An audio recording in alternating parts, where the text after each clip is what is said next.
আসসালামু আলাইকুম এভরিওয়ান। তোর অপেক্ষায় গল্পের দ্বিতীয় পার্ট। তো চলো বেশি কথা না কইয়া গল্প শুরু করা যাক। সিগারেট ফেলে দিল। এই বলে যখন পেছন ফিরলাম তখন গালে একটা থাপ্পড় দিয়ে বলল, সি শুভ, আমি ভাবতেও পারিনি তুই এতটা খারাপ হয়ে যাবি, একটা মেয়ের জন্য নিজেকে এইভাবে শেষ করে দিবি। আমি বললাম, দেখ মামুন, তুই তো জানিস আমি নীলাকে কতটা ভালোবাসি, ওর পাশে অন্য কোনো ছেলেকে সহ্য করতে পারি না, তাই সিগারেট খাইতেছি। মামুন বলল, দেখ সিগারেট খেলে কিছু হবে না, উল্টো তোর ক্ষতি হবে। এই ওইদিকে তাকিয়ে দেখ, সে তোকে ছাড়া কতটা হাসি খুশি আছে, আর তুই আবার কান্না করে সিগারেট খেয়ে নিজের ক্ষতি করছিস। আমি বললাম, তাহলে তুই বল আমি কি করতাম। মামুন বলল, কি করবি মানে, ওই বজ্জাত মেয়েকে ভুলে যাবি আর আগের মতো হাসি খুশি হয়ে যাবি। দেখ, যে তোর ভালোবাসা বুঝতে চায় না তাকে তুই হাজার বুঝালেও বুঝবে না, উল্টো তোর কষ্ট হবে। এই তুই এইসব বাদ দে আর নিজেকে সুন্দরভাবে গড়ে তোল, দেখবি এর মতো মেয়ে তোর পিছনে লাইন দিয়ে বসে থাকবে। আমি চুপ হয়ে মামুনের কথাগুলো ভাবতেছি, ঠিকই তো, যে আমাকে ভালোবাসে না তার পিছনে ঘুরে সময় নষ্ট না করাই ভালো। আমি বললাম, মামুন তুই ঠিক বলছিস, আমি আর ওই মেয়ের কথা ভেবে কষ্ট পাবো না। আমি আজ থেকে ভুলে গেছি আমার জীবনে কোনো মেয়ে ছিল। এটা বলে আমার ঠোঁটে সিগারেট দিলাম। আমি ভুলে গেছি সামনে মামুন আছে। আমি দেখতে পেলাম মামুন রাগী ভাবে তাকিয়ে আছে আমার দিকে। খেয়াল হলো আমার গালে সিগারেট, তাই তাড়াতাড়ি ফেলে দিলাম, সরি ভাই। মামুন বলল, তুই যদি আজ সিগারেট খাস তাহলে আমাকে হারাবি। এটা বলতে আমি মামুনকে জড়িয়ে ধরলাম। ভাই, তোর মতো বন্ধু পাওয়া ভাগ্যের ব্যাপার, আমি অনেক লাকি রে, আমি তোর মতো একটা বন্ধু নামক ভাই পেয়েছি।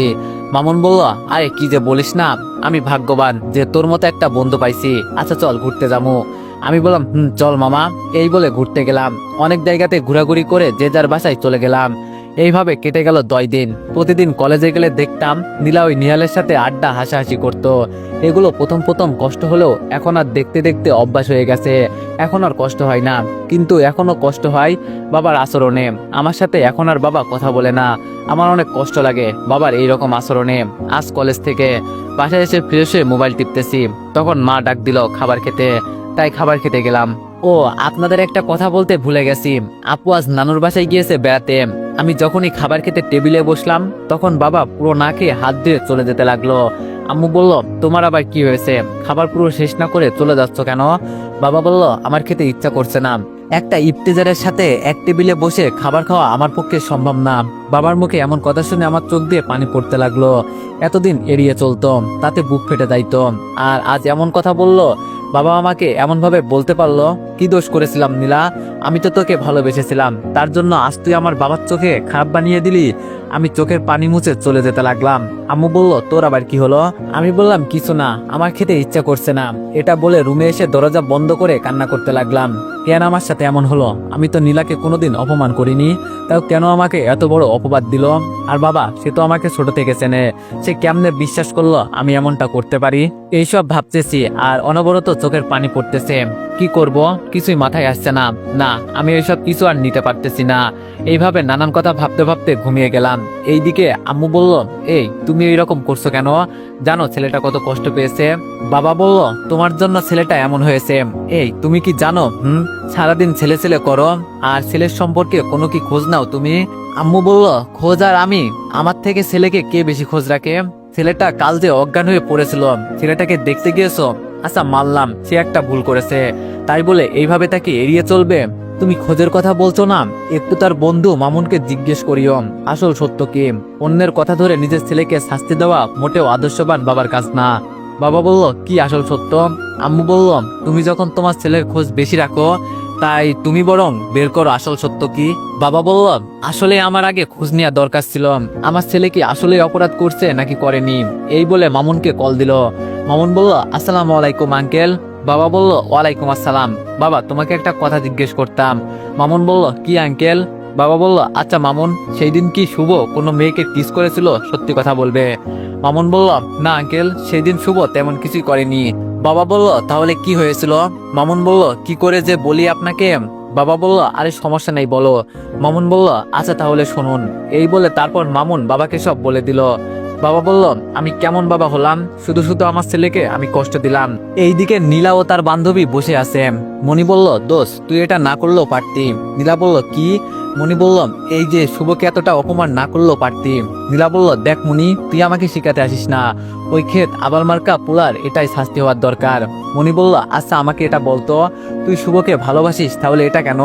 নীলা বলল, কি ভালোবাসা? হাসালি বোন, আমি কখনো শুভকে ভালোবাসিনি। আমি তো তার উপর প্রতিশোধ নেওয়ার জন্য এমন ভালোবাসার অভিনয় করছি। আমি শুধু নিহালকে ভালোবাসি, আর নিহালও আমাকে ভালোবাসে। মনি বলল, সে কি করছে তোকে যে এমনটা করলি? নীলা বলল, সে আমাকে একদিন সবার সামনে থাপ্পড় দিয়েছিল।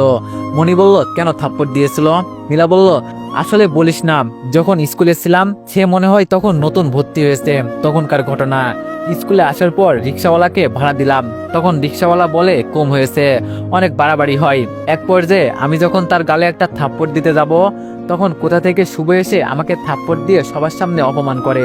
মনি বলল, ও এইটার জন্য তুই তার সাথে ভালোবাসার অভিনয় করলি? বা, আমার এখন অনেকটা লজ্জা হচ্ছে। আমার প্রতি তোর মতো নিচু মনের মানুষের সাথে এতদিন বন্ধুত্ব ছিল। আসলে তুই জানিস না তুই কত বড় ভুল করেছিস। আসলে তুই কোনটা অন্যায় কোনটা সঠিক সেটা জানিস না। তোর অনেক অহংকার, তাই না? দেখবি এই অহংকার তোর পতনের মূল কারণ হবে। এটা বলে মনি চলে আসলো সেখান থেকে। নীলা বলল, সামান্য একটা ছেলের জন্য মনি আমাকে অপমান করতে পারলো, ছাড়বো না আমি ওই কুত্তাকে। এইদিকে আমি ঘুম থেকে উঠে ঠিক করলাম আমি আর এখানে থাকবো না। তাই আম্মুর কাছে গিয়ে বললাম, আম্মু তোমার সাথে একটু কথা ছিল। আম্মু বলল, কি কথা? আমি বললাম, আমি এখানে পড়ালেখা করব না, আমি টাউনে চলে যাব। আম্মু বলল, কি? না, আমি তোকে কোথাও যেতে দিব না, তুই আমার কাছে থাকবি। আমি বললাম, আরে মা, বেশি না তো, 1 বছর লাগবে, ইন্টার ফাইনাল ইয়ার পরীক্ষা দিয়ে আবার চলে আসবো, তাও আমি এখানে থাকবো না। আর যদি তুমি আমার ভালো চাও তাহলে আমাকে যেতে দিবে। মা বলল, কি আর করার, আচ্ছা তোর ভালো মানে আমার ভালো। এখন আপনাদের একটা কথা বলি, থাক কুমুনা, গল্প শুনতে থাকেন, এমনি জানবেন। আমি বললাম, আচ্ছা মা, আমি তাহলে এখন আসি, কাপড় চুপড় গুছাতে হবে, আর সন্ধ্যায় যাব, সব আগে থেকে ঠিক করা, আর বাবাকে এইসব বলো না। মা বলল, কিন্তু তোর বাবা যদি কিছু বলে তখন? আমি বললাম, চিন্তা করো না, আমার মতো কুলাঙ্গারকে কিছু বলবে না। আমি রুমে এসে সব গুছাতে গুছাতে মামুন কল দিল। মামুন বলল, দোস্ত। আমি বললাম, বল, কি বলবি? মামুন বলল, আসলে দোস্ত, তোর নীলা তোর উপর প্রতিশোধ নিয়েছে। আমি বললাম, কি বললি? আমি তো তাকে কিছু করিনি। তাহলে? আচ্ছা, কেন প্রতিশোধ নিল বলতো? মামুন বলল, আসলে আমাকে মনি বলছে, তারপর সব বলল, আপনারা তো জানেনই। আমি বললাম, ও তাহলে এই ব্যাপার। একটা সামান্য কাজের জন্য নীলা এটা করতে পারলো, তাকে তো আমি কখনোই ক্ষমা করব না। আচ্ছা, তাড়াতাড়ি বের হবি, বলে দিলাম। মামুন বলল, তারপর আমি আমার প্রয়োজনীয় কিছু ব্যাগে নিয়ে আম্মুর সাথে কিছু কথা বলে রুমে এসে রেডি হয়ে মামুনকে কল দিলাম। আমি বললাম, কিরে, বের হয়েছিস তোরা? মামুন বললাম, তুই রেল স্টেশনে চলে আয়, আমি আসি। বাড়িতে মিথ্যা বললাম, আমরা যাচ্ছি কক্সবাজারে। সেখানে মামুনদের একটা অফিসের কিছু কাজ আছে, সেটা দেখতে করতে যাচ্ছে মামুন আর মনি। আর ওখানে আমি যাচ্ছি ঘোরার জন্য, আমি ঘুরবো। আরেকটা কথা, মনি হলো মামুনের জিএফ প্লাস মামাতো বোন। আমি একটা কথা মাথায় ঢুকিয়ে নিয়েছি, নীলা যত আমার কাছে আসতে চাই, আমি তাকে আর আপন করব না। আমি এখন আর নীলাকে ভালোবাসি না, আমি ভুলে গেছি সে আমার জীবনে ছিল নাকি ছিল না। কিছুক্ষণ পর স্টেশনে আসতে মামুন বলল, এই নে টিকিট, তাড়াতাড়ি ট্রেনে উঠে পড়। তারপর আমি, মামুন আর মনি ট্রেনে উঠে যার যার সিটে বসে পড়লাম। মামুন আমার থেকে একটু দূরে বসছে, কারণ মনি সহ যাচ্ছে, তাই তারা একসাথে বসছে। তাদের মাঝে আমি এক বেচারা, তাই আমি একা বসেছি, কানে হেডফোন লাগিয়ে গান শুনতে লাগলাম। তো গায়েস, আপনারাই বলে যান এই অবস্থায় আমি কি গান শুনতে পারি। গান শুনতে শুনতে কখন যে ঘুমিয়ে গেলাম তার নিজেও বুঝতে পারলাম না। এইদিকে বাবা বলল, এই শুভকে ডাকো খাবার খেতে। আম্মু বলল, ও আসবে না। বাবা বলল, কেন আসবে না? ও না খেলে তো শরীর খারাপ করবে। আম্মু বলল, তোমার আবার তার প্রতি দরদ আসলো কখন থেকে? বাবা বলল, মানে কি, শুভ আমাদের ছেলে, তাই মায়া তো হবেই, তাই না? তুমি থাকো, আমি গেলাম আমার ছেলেকে ডাকতে। আম্মু বলল, শুভকে ডেকে লাভ হবে না। বাবা বলল, নেই মানে? কোথায় আমার ছেলে? এত রাত হয়ে গেল, এখনো বাসায় ফিরল না কেন? আম্মু বলল, শুভ চলে গিয়েছে কক্সবাজার। বাবা বলল, চলে গিয়েছে মানে? মাথা খারাপ নাকি? আবুল তাবুল বলবা না তো। আমার ছেলে কক্সবাজার গেল আর আমাকে বলে গেল না। আম্মু বলল, কেন বলে যাবে, এটা বলতে পারো? আচ্ছা, তুমি নিজে বলতে পারবে গত 5-6 দিন তুমি আমার ছেলের খোঁজ নিয়েছো, কি করে না করে, কেমন আছে? আচ্ছা, বাদ দিলাম, খোঁজ তো দূরের কথা, তার সাথে ভালোভাবে কথা বলছো? বাবা কিছু না বলে মাথা নিচু করে আছে। আজ তোমার জন্য আমার ছেলে আমাকে ছেড়ে দূরে চলে গিয়েছে। সে বলে সে 1 বছর আসবে না, সেখান থেকে পড়াশোনা করবে। তার মুখে এমন কথা শুনে তখন আমার বুক ফেটে যাচ্ছিল। মনে হয় একটা মায়ের কাছ থেকে তার ছেলে আলাদা হওয়াটা কতটা কষ্টের তুমি জানবে কি করে? সে প্রতিদিন আমার কোলে বসে কান্না করতো। কেন জানো? কারণ তুমি তার সাথে কথা বলতে না, তাই আমাকে বলতো, মা, আব্বু কি আমাকে কখনো ক্ষমা করবে না? আজ আমার ছেলে আমার থেকে আলাদা হয়েছে শুধুমাত্র তোমার জন্য, আমি তোমাকে কখনো ক্ষমা করব না। যতদিন আমার ছেলে এই বাড়িতে না আসে তুমি আমার সাথে একটা কথাও বলবে না। বাবার চোখে পানি টলমল করছে। বাবা আম্মুর হাত ধরে বলল, আমি নিজেও জানি না আমি কতটা ভুল করে ফেলেছি, প্লিজ তুমি আমাকে ক্ষমা করে দাও, আমি শুভকে যেখান থেকে পারি তোমার কাছে নিয়ে আসবো। আম্মু বাবার হাত এক ঝাটকিয়ে সরিয়ে বলল, চুপ, এখন এইসব না বলে আগে নিয়ে আসো, তারপর কথা, এর আগে না। এই বলে মা চলে গেল। মাঝরাতে ঘুম ভাঙতে আমার পাশে তাকিয়ে দেখি একটা মেয়েটা ঘুমাচ্ছে, কি নিষ্পাপ, ছোট্ট বাচ্চাদের মতো করে ঘুমাচ্ছে। আমি তার এই নিষ্পাপ ঘুমন্ত চেহারার দিকে তাকিয়ে থাকলাম। তার দিক থেকে আমার চোখ যেন সরছে না। কোনো এক মহান ব্যক্তি বলেছেন, ঘুমন্ত অবস্থায় যে মানুষকে মায়া সুন্দর লাগবে সে আসল সুন্দর। সকালবেলায় মামুনের ডাকাডাকিতে ঘুম ভাঙলো। তখন পাশে তাকিয়ে দেখলাম মেয়েটি নেই। এইদিকে ওইদিকে তাকাতে লাগলাম। মামুন বলল, কিরে, কাকে খুঁজতেছিস? আমি বললাম, এখানে একটা মেয়ে, থাক কেউ না, চল ট্রেন থেকে নামি। মামুন বলল, কি হয়েছে, তুই কি লুকাচ্ছিস? আমি বললাম, আরে কিছু না তো, মনে হয় স্বপ্ন দেখছিলাম। তারপর ট্রেন থেকে নেমে একটা গাড়ি নিয়ে একটা হোটেলে উঠলাম। আগে থেকেই বুকিং ছিল। আমি আর মামুন একটা রুমে যাচ্ছি, আর মনি তাদের বাসায় চলে গেল। অফিসটা মনির আব্বু দেখে, যদিও এটা মামুনদের। আমি আর মামুন ফিরে এসে রুমে কিছুক্ষণ বসতে কল দিল মামুনকে। মনি বলল, হ্যালো, আমি তোমাদের হোটেলের নিচে, তুমি শুভকে নিয়ে আসো, আমরা নাস্তা করে ঘুরতে যাব। কাল থেকে তো অফিসে যেতে হবে, সময় পাবো না। মামুন বলল, চল শুভ, আজ পুরো দিন ঘুরবো। আমি বললাম, তারপর আমরা হোটেলের নিচে একটা রেস্টুরেন্টে গিয়ে নাস্তা করতে লাগলাম। এবার আপনাদের হয়তো একটা প্রশ্ন থাকবে, আমরা এখনো ছোট, অফিসের কি বুঝবো? আসলে এখানে অফিসের ম্যানেজারের কিছু সমস্যার কারণে 3 দিনের ছুটিতে গিয়েছে, আর এখন কাজের অনেক চাপ, তাই ম্যানেজারের দরকার। তাই এখানে মামুন ও মনি আসলো। আমার কোনো কাজ নেই, আজাইরা চলে আইছি। তারপর হোটেল থেকে বের হয়ে সমুদ্র সৈকতে অনেকক্ষণ ঘুরলাম। আমার আর কি, ঘোরাঘুরি তো সব মামুন শালা করছে, তার বোর লগে আছে। আমি একা মানুষ, তাই এদের মাঝে না থেকে নিজের মতো ঘোরাঘুরি করলাম। রাত পর্যন্ত বাইরে ঘুরে হোটেলে এসে ঘুম দিলাম। সকালবেলায় মামুনের ডাকাডাকিতে ঘুম ভেঙে গেল। এই তোর সমস্যা কি? গরুর মতো চিৎকার করছিস কেন? শান্তি মতে ঘুমাতে দিবি না? মামুন বলল, শালা অফিসে যাবি না? আমি বললাম, আমি সেখানে গিয়ে কি করব, তুই আর মনি যা তো, আমি ঘুমাই। এই বলে আবার ঘুমিয়ে পড়লাম। এইবার মামুন এক লাথি দিয়ে আমায় ফেলে দিল খাট থেকে। আমি বললাম, ও মা গো, গেল গেল, আমার সাদের কোমরটা গেল। ওই শালা, তুই আমার লাথি মারলি কেন? মামুন বলল, এখন ফ্রেশ হতে না গেলে আরো 2টা দিমু। তারপর এক ধরনের জোর করে আমাকে ওয়াশরুমে ঢুকিয়ে দিল। আমি বললাম, শালা তোর কখনো বিয়ে হবে না, আর যদি বিয়ে হয় তোকে লাথি মেরে এভাবে তুলবে। এরপর ফ্রেশ হয়ে রেডি হয়ে নাস্তা করে 2 জন মিলে অফিসে গেলাম। মনি তাদের বাসা থেকে যাবে। অফিসে এসে মামুনকে বললাম, দোষ, আমার তো কোনো কাজ নেই, তাই কি করব, পুরো অফিসটা ঘুরে দেখি। মামুন বলল, আচ্ছা আমি পিয়ন চাচাকে বলে দিচ্ছি, তোকে সবকিছু ঘুরিয়ে দেখাবে। এইদিকে বাবা আমাকে খুঁজতে চলে এলো কক্সবাজারে। অন্যদিকে নীলার কেমন জানি কিছু ভালো লাগছে না, কেমন মনমরা হয়ে থাকে। তার কাছে মনে হয় সে কিছু একটা হারিয়ে ফেলেছে। এবং রাতে সকালে যখন মোবাইলে কল বা নোটিফিকেশনের আওয়াজ হয়, তখন সে দৌড়ে এসে মোবাইল হাতে নেয়। তারপর আবার কি মনে করে হতাশ হয়ে যায়। নেহাল বলল, কি হয়েছে তোমার নীলা? এই কয়দিন দেখছি তুমি কেমন জানি হয়ে গেছো, আমার সাথে ঠিক মতো কথা বলো না, কিছু বললে এড়িয়ে যাও, কি হয়েছে তোমার? নীলা বলল, তেমন কিছু না, এমনি। নেহাল বলল, আচ্ছা চলো ঘুরতে যাব, তাহলে মুড ভালো হয়ে যাবে। নীলা বলল, না আমার ভালো লাগছে না, তুমি যাও, আমি বাড়ি গেলাম। নেহাল বলল, ভালো লাগবে কেন, এখন তো আর শুভ নাই। নীলা বলল, নেহাল মাথা গরম করো না তো, আমার এমনি ভালো লাগছে না। নেহাল বলল, সত্যি কথা বললে দোষ, আসলে তুমি আমাকে ভালোবাসো না, এটা আমি বুঝতে পারছি। নীলা বলল, যা, তোর যেটা ইচ্ছা ভাব। এই বলে নীলা চলে গেল তার বাড়িতে। এইদিকে আমি একটা চেয়ারে বসে ফোন টিপছি। তখন একটা মেয়ে এসে বলল, আসেন ভাইয়া, আপনাকে অফিস ঘুরিয়ে দেখাচ্ছি। আমি মেয়েটার দিকে তাকিয়ে দেখলাম, মেয়েটা আমার সমবয়সী হবে হয়তো বা বড়, তবে যাই বলি না কেন মেয়েটা কিন্তু দেখতে অনেক কিউট। আমি বললাম, কিন্তু আপনাকে দেখে তো কোনো পিয়ন চাচা বা পিয়ন খালা লাগতেছে না। মেয়েটা আমার কথা শুনে প্রচুর রাগ করলো, তা তার মুখ দেখেই বুঝতে পারছি। বাট সে আমার উপর রাগ দেখাতে পারছে না কেন জানি, তবে রাগী মুখটা দেখতে আরো কিউট লাগে। মেয়েটি বলল, শালা খচ্চর, বাননের 3 নম্বর বাচ্চা, শয়তানের নাতিন, মনটা চাই এক্ষুনি করলার শরবত বানিয়ে আদর করে খাওয়াই দেই, আমি নাকি কাজের খালাম, বিড়বিড় করে বলল। তারপর শুকনো একটা হাসি দিয়ে বলল, আসলে ভাইয়া পিয়ন চাচার অনেক কাজ, এখন মিটিং চলছে, তাই মিনি আমাকে পাঠালো। আমি বললাম, ও আচ্ছা, আপনি মনি আপুকে মিনি কেন বললেন? মেয়েটি বলল, কারণ মনি আমার মামাতো বোন। আমি বললাম, ও। মেয়েটি বলল, জি ভাইয়া। আমি বললাম, আচ্ছা তাহলে চলেন আন্টি, আমাকে অফিসটা ঘুরিয়ে দেখান। মেয়েটি বলল, এই যে আমাকে কোন দিক দিয়ে আন্টি মনে হয়, আমি আন্টি নাকি? ও মা, মেয়ে তো দেখি রেগে গেল। আমি বললাম, তাহলে এইরকম একটা পিচ্চি ছেলেকে কোন দিক দিয়ে ভাইয়া মনে হয়? আমাকে বলে পিচ্চি, আজ বিয়ে দিলে কাল 11টা বাচ্চার বাপ হয়ে যাব। আর সে নাকি বলে বাচ্চা। মেয়েটি বলল, তাহলে কি ডাকবো? আমি বললাম, আমার নাম শুভ, বুঝলেন, শুভ ডাকবেন। আর হ্যাঁ, আপনার নাম কি? মেয়েটি বলল, আচ্ছা ডাকমুনি, আমি জেরিন। আমি বললাম, তাহলে আমি আপনাকে জেরিন আপু বলে ডাকবো, কেমন?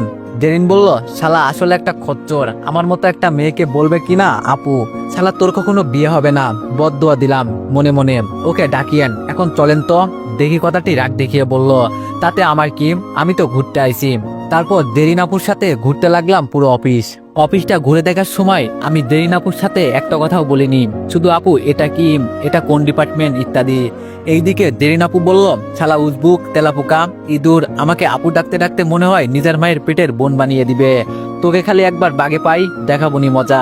আমি বললাম, জেরিন আপু, আমরা তো অনেক ঘুরলাম, চলো এখন কিছু খেয়ে নি। জেরিন বলল, ওই পোলা, খালি আপু আপু কেন বলছো? আমি তোর কোন জন্মের বোন? আমাকে আপু ডাকবি না, নাম ধরে ডাকবি, বুঝলি? আমি বললাম, কিন্তু আপু তুমি। জেরিন বলল, আরেকবার আপু ডাকবি নাক ফাটিয়ে দিমো আর চিৎকারও করবো। আমি জেরিনের এমন কথা শুনে ভয় পেয়ে গেলাম। মেয়েটার যেই রাগ হয়তো নাক ফাটিয়ে দিতে পারে। আমার আবার মেয়েদের প্রতি বিশ্বাস নেই, কিন্তু সম্মান করি। আচ্ছা আর আপু ডাকবো না, নাম ধরে ডাকবো। জেরিন আমার গাল টান দিয়ে বলল, গুড বয়, চলো নিচে অফিস ক্যান্টিনে। আমি বললাম, এভাবে গাল টানলেন কেন? জেরিন বলল, আমার ইচ্ছা হয়েছে তাই, তাতে তোমার কি? আমি বললাম, দেখেন, গায়ে হাত দেওয়া আমার একদম পছন্দ না, তাই একদম গায়ে হাত দিবেন না। জেরিন বলল, সরি, চল তাহলে। হ্যাঁ, গায়ে হাত দিবেন না, সেটা সময় বলে দিবে, মনে মনে বলল। তারপর আমরা নিচে ক্যান্টিনে এসে নিজের মতো অর্ডার দিয়ে খাবার খেলাম। তখন মামুন এসে বলল, দোস্ত তোরা এখানে চল, খালাদের বাসায় যাব, আজ আর কাজ নেই। আমি বললাম, ও আচ্ছা চল। তারপর 4জন মিলে মামুনদের খালাদের বাসায় গেলাম। সেখানে দুপুরে খেয়ে সন্ধ্যা পর্যন্ত থেকে চলে আসলাম হোটেলে। মামুনের খালা খালু অনেক ভালো, ওখানে থাকতে বলছিল কিন্তু থাকিনি। আর মামুনকে তো অনেক বকা দিছে, কেন তাদের বাসায় না থেকে হোটেলে উঠছি, হ্যান ত্যান আরো অনেক কিছু। মামুন বলল, জেরিনের সাথে তো ভাব কিসের? আমি বললাম, ভাব মানে তোর কথা বুঝতেছি না। মামুন বলল, বুঝি বুঝি, সব বুঝি, আমাদের না বললে কি হবে? আমি বললাম, আরে তুই যেটা ভাবছিস আসলে সেটা না, এমনি একটু কথা বলা হয়েছে। আর তুই তো জানিস আমি আর ওইসব ভেজালে পা দিব না। মামুন বলল, তোর বাবা ফোন দিচ্ছে, কি বলবো? আমি বললাম, তুই ধরবি না কেন? ফোন দিবে বুঝতে পারছি না। আর শোন, নতুন সিম ঢুকা, এই নে পুরাতন সিম খুলে রাখ। মামুন আমার কথা মতো কাজ করলো। আমি বললাম, চল 2জন মিলে সমুদ্রের পাড় থেকে ঘুরে আসি। মামুন বলল, চল ঘুরে আসি। এখানে মামুনদের সাথে অফিসে যাওয়া, সন্ধ্যায় 2জন মিলে ঘোরাঘুরি, আর অফিসে গেলে জেরিনের সাথে আড্ডা দেওয়া, এইভাবে 7 দিন কেটে গেল। আমি এতটা ঘোরাঘুরি আর আড্ডাতে ব্যস্ত হয়ে গেছি, আমার মনে হয় না আমার মনের ভিতরে এত কষ্ট আছে। আমি আর জেরিন এখন বেস্ট ফ্রেন্ড হয়ে গেছি, যদিও সে আমার থেকে বড়। তার সাথে দুষ্টামি করা, মজা করতে করতে কিভাবে যে সময় চলে যায় নিজেও জানি না। এই 7 দিনে আম্মুর সাথে কথা বলছি, আম্মু অনেক কান্না করে চলে আসতে। আর আপুর সাথে এখনো কথা বলিনি, আমার সাথে রাগ করেছে আমি তাকে ছেড়ে চলে আসছি না বলে। এইদিকে আব্বু আমাকে খুঁজতে খুঁজতে অনেকটা ক্লান্ত, অনেক চেষ্টা করছে আমাকে খুঁজার, কিন্তু পাইনি। অন্যদিকে নীলা সারাদিন মন খারাপ করে বসে থাকে, আর কলেজে গেলে এইদিক ওইদিক কাকে যেন খোঁজে। আর নীলার মন খারাপ দেখে তার বাবা বলছে তাই তাকে শপিং করাতে নিয়ে যাবে। তাই নীলাও বলছে তারা নাকি রিক্সা করে যাওয়া আসা করলো। এরপর তো নীলাও তার বাবাকে রিক্সা করে শপিং করে বাসার সামনে নামলো। তারপর তার বাবা রিক্সাওয়ালাকে ভাড়া দিতে রিক্সাওয়ালা চাচা বলল, স্যার আর একটু বাড়িয়ে দিন, এখানে তো 100 টাকা ভাড়া, আপনি দিলেন 90। নীলা বলল, এই বেশি কথা না বলে যেটা দিয়েছে সেটা নিয়ে চলে যা। রিক্সাওয়ালা চাচা বলল, স্যার অনেক কষ্ট করে রিক্সা চালাই, এতে পরিবার চলে, এতে যদি আপনারা ভাড়া কম দেন তাহলে আমরা চলবো কেমনে? নীলার বাবা বলল, নীলা, বড়দের সাথে কেমন করে কথা বলতে হয় তুমি জানো না? এই নেন চাচা, আপনার ভাড়া 50 টাকা। এই বলে চলে যেতে লাগলো। তখন রিক্সাওয়ালা চাচা বলল, দাঁড়ান স্যার, 40 টাকা দিয়ে বলল, এই নেন আপনার ফেরত টাকা। স্যার আমরা গরিব হতে পারি, তবে ডাকাত না, আমার ন্যায্য ভাড়াই চাই, তার থেকে বেশি চাই না, কমও না। হ্যাঁ অনেক আছে, ভাড়া বেশি নাই, কিন্তু আমি এমন না, হালাল টাকা কামাই করে খাবো, এতে যদি না খেয়ে মরতে হয় তাতেও রাজি আছি। এই বলে রিক্সাওয়ালা চলে গেল। এইদিকে নীলার এই কথাগুলো শুনে কেন যেন মনে হলো সে কিছু একটা ভুল করছে। নীলার বাবা বলল, কিরে তুই কোথায় হারিয়ে গেলি? আবার এই বলে ধাক্কা দিল। নীলা বলল, কই চলো বাসায় চলো। এরপর নীলা বাসায় ঢুকে রুমে গিয়ে সে ভাবতে লাগলো, ঠিকই তো বলেছে রিক্সাওয়ালা চাচা, আর আমি এইরকম একজনের সাথে বিয়াদবি করছি বলে শুভ আমাকে মারে, যাতে আমি আমার ভুল বুঝতে পারি। কিন্তু আমি তাকে কি করলাম এটা ভাবতেই নিজের প্রতি ঘৃণা লাগছে। এইভাবে অনেক কথা ভাবতে ভাবতে ঘুমিয়ে গেল নীলাম। এইদিকে আজ আমি আর মামুন তাড়াতাড়ি অফিসে আসলাম, কারণ আজ রাতে আমরা চলে যাব। অফিসে বসে ফোন টিপছি, তখন একটা মেয়ে এসে বলল, হাই কি করেন? আমি বললাম বসে বসে তারা গুনি।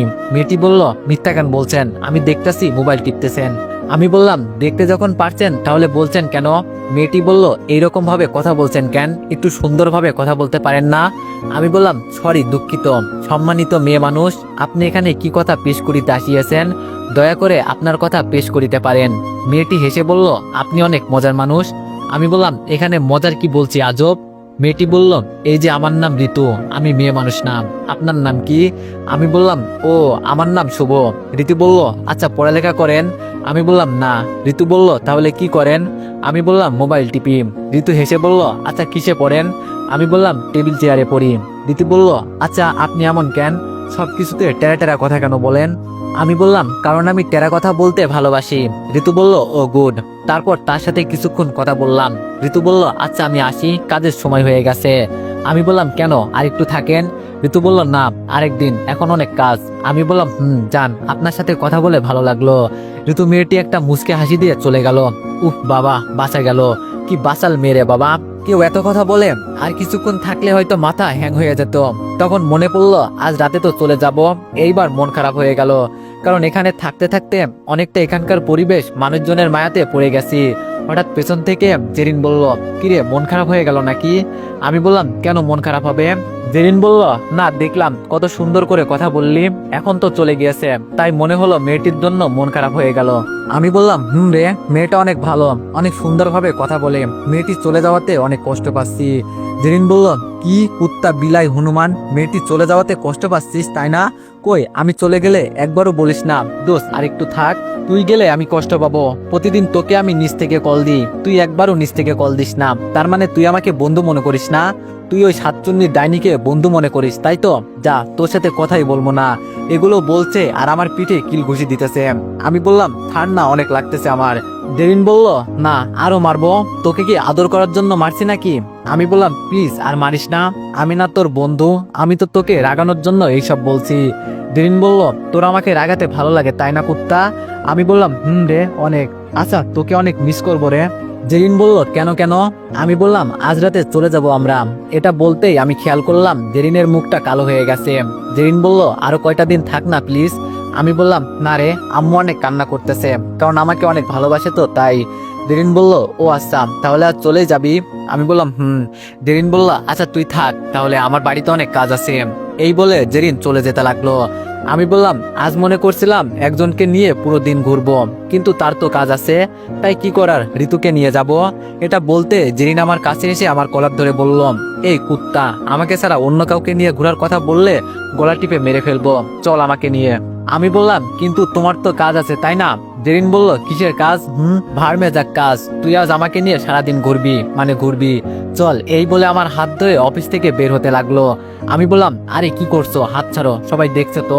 জেরিন বলল, দেখলে আমার কি, তুই হাঁটবি নাকি কোলে তুলমো? তারপর জেরিনের সাথে অফিসের নিচে আসতে একটা রিক্সা নিয়ে ঘুরতে বের হলাম। রিক্সাতে বসার সময় এমন ভাবে আমার হাতটা ধরে রাখছে আমি যেন তার বিএফ। আমি বললাম, কি করছো, এইভাবে হাত ধরে রাখছো কেন, লোকে কি বলবে? জেরিন বলল, বেশি কথা না বলে চুপচাপ বসে থাক, না হলে লাথি মেরে ফেলাই দিমু। রেগে বলল কথাটা। তার কথা শুনে আমি চুপ হয়ে গেলাম। তারপর আমরা বিকাল পর্যন্ত অনেক জায়গায় ঘুরলাম। দুপুরে খাবার একটা রেস্টুরেন্টে খেয়ে আবার ঘুরতে লাগলাম। বিকালবেলায় নদীর পাড়ে আমি আর জেরিন নীরব হয়ে বসে আছি, কারোর মুখে কোনো কথা নেই। আমি লাল রক্তবর্ণ ধারণ করা সূর্যের দিকে তাকিয়ে আছি আর মনে মনে ভাবতেছি। ভাবনার জগৎ থেকে ফিরে আসলাম জেরিনের ডাকে। তারপর আমি জেরিনের দিকে তাকালাম, তাকিয়ে দেখি তার মুখটা কেমন জানি ভারী হয়ে গেছে, আগের মতো সেই চঞ্চল ভাবটা নেই। জেরিন বলল, আচ্ছা শুভ, আমি দেখতে কেমন? আমি বললাম, তুমি দেখতে সুন্দর, তুমি অনেক ভালো, তোমার কথা বলা, তোমার আচার আচরণ, সব দিক থেকে তুমি বেস্ট, তুমি যে কারোর মনই জয় করে নিতে পারবে। জেরিন বলল, আচ্ছা আমি যদি কাউকে ভালোবাসি বলি তাহলে সে কি আমাকে ফিরিয়ে দিবে? আমি বললাম, কি যে বলো না, তোমার মতো সুন্দর এত ভালো একটা মানুষের প্রপোজ কেউ ফিরিয়ে দিবে তা প্রশ্নই আসে না। তা কাকে ভালোবাসো, আমাদের দুলাভাইকে একটু দেখতে চাই। এটা বলতেই জেরিন একটা মুচকি হাসি দিল। জেরিন বলল, ও আচ্ছা শুভ, আমি যদি তোমাকে একটা কথা বলি তাহলে তুমি রাগ করবে? আমি বললাম, কি কথা বলো, আমি রাগ করব কেন আজব, তুমি নির্দ্বিধায় বলো, কোনো সমস্যা নেই। এরপর জেরিন এমন একটা কাজ করবে তা আমি কখনোই ভাবতে পারিনি। তো এভরিওয়ান, নেক্সট পার্টের জন্য সবাই একটু বেশি বেশি কমেন্ট আর একটু বেশি বেশি লাইক করে দিও। ধন্যবাদ।